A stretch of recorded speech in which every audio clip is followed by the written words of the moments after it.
And then make a Merit Lage. Oh, so I apologize. This is actually game 3. Yeah, there is a Pie and Needle in play, which is in the sideboard of Adam's deck. So we are in game 3. Both players are sitting at 1-0 in the tournament. And so Pie and Needle is naming Thespian Stage. So Kurt's deck also has access to Punishing Fire, plus Grove of the Burned Willows, Life from the Loam Wasteland. So there's a lot of different soft locks or hard locks that it can generate through its lands. Yeah, it's very difficult for a deck like Death and Taxes to defeat lands. Although one of the cards that can do it is Rest in Peace. Yeah, certainly game 1 is a really uphill challenge for the Death and Taxes pilot, as they don't have a lot of forms of disruption for the stuff that the lands deck is doing. And a lot of that stuff is really brutal against creature strategies, specifically Maze of Iths and Punishing Fires and such.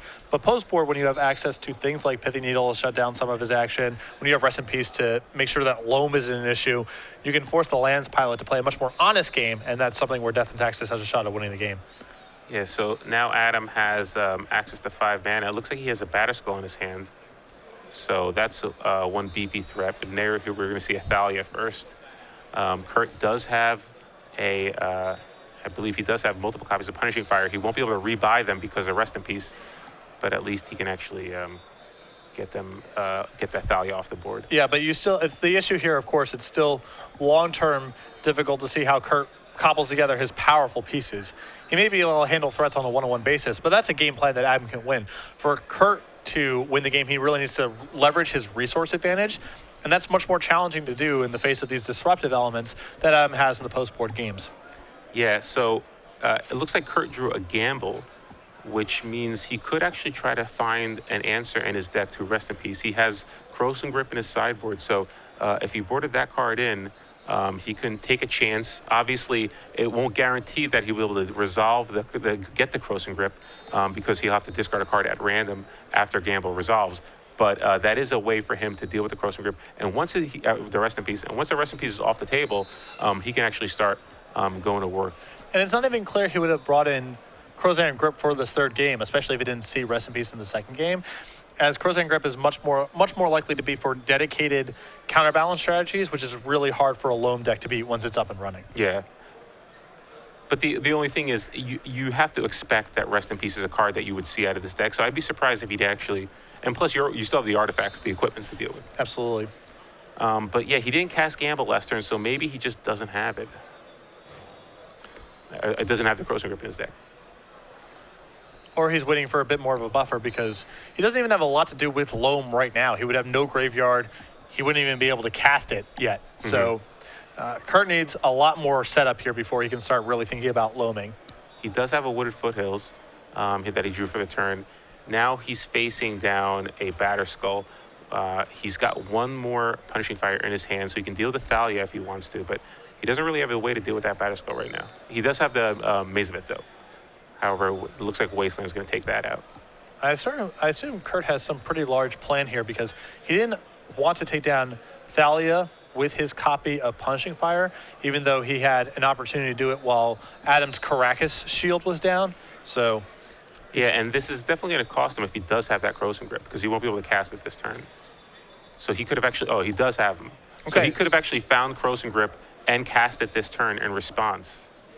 Oh, but it looks like he cast. Crop Rotation. Yeah, he's just crop rotating here. It's so. I think that Kurt just is working under the assumption right now that he has a lot of time to work with. He doesn't necessarily just have to gamble for Crozan Grip and hope. He can actually kind of contain the board as it stands. You know, he has Maze of Ith against an attacker. He has Punishing Fire as a removal spell for a creature Adam could add down the line. There's no big rush. Yeah, that's true. He's at, I believe, 16 right now, and yeah, Adam really doesn't have much other pressure in play. And for example, drawing that Punishing Fire is really nice now because he has a backup Punishing Fire in his hand. He doesn't have to worry about this one being exiled to Rest in Peace. He can then remove the Thalia if he's feeling so inclined and still have Maze of Ith to check the Batterskull. So we're going to see a Punishing Fire take out that Thalia. So now Adam just has a Batterskull in play facing down a Maze of Ith. It looks like he has land, Aether Vial.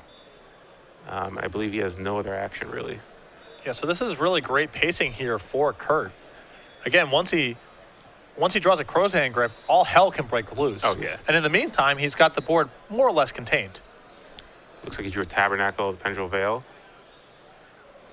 And there's, Adam drew a Wasteland for the Mazavith. So that's going to be able to put some pressure. And it doesn't look like Kurt has another crop rotation. Yeah, so this will fort Kurt's hand to some extent.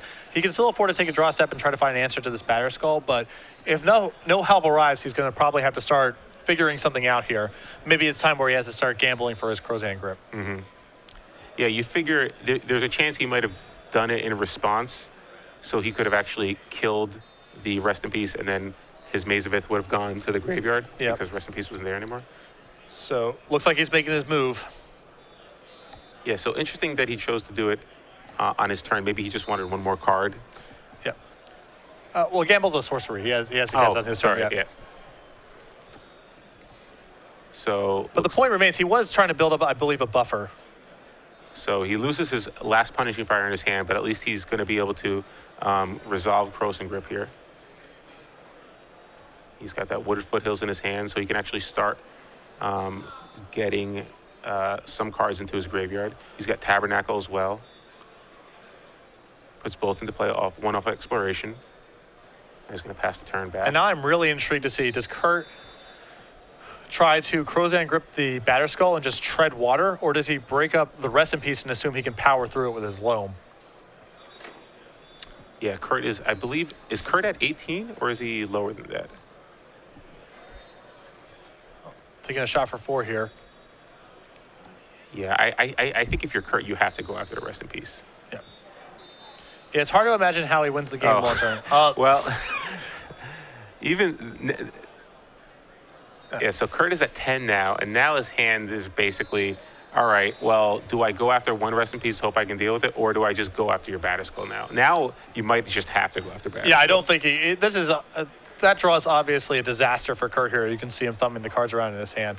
I almost feel like he's compelled to go after Batter Skull in this case because he doesn't have that many more turns. Yeah, so he can wait a turn. He can wait a few turns. He's at 10.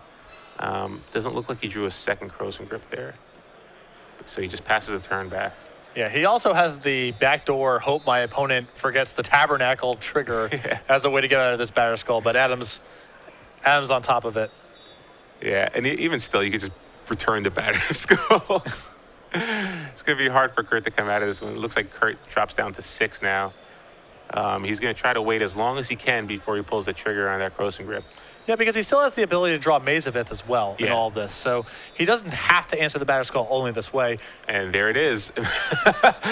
Mazavith's drawn from Kurt. Gives him some time. Oh, Phyrexian Revoker.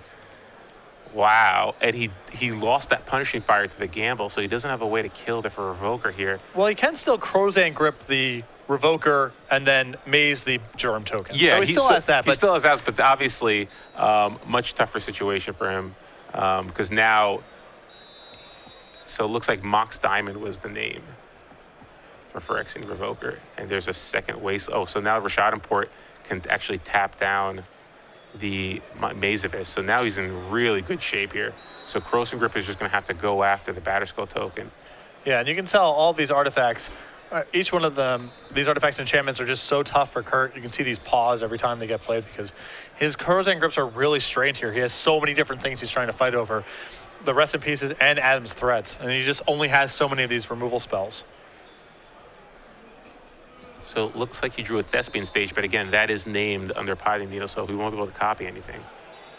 All right. And it looks like Tabernacle of Pendrell Vale. Was that, did he forget to pay? Or no, he did pay. Yeah.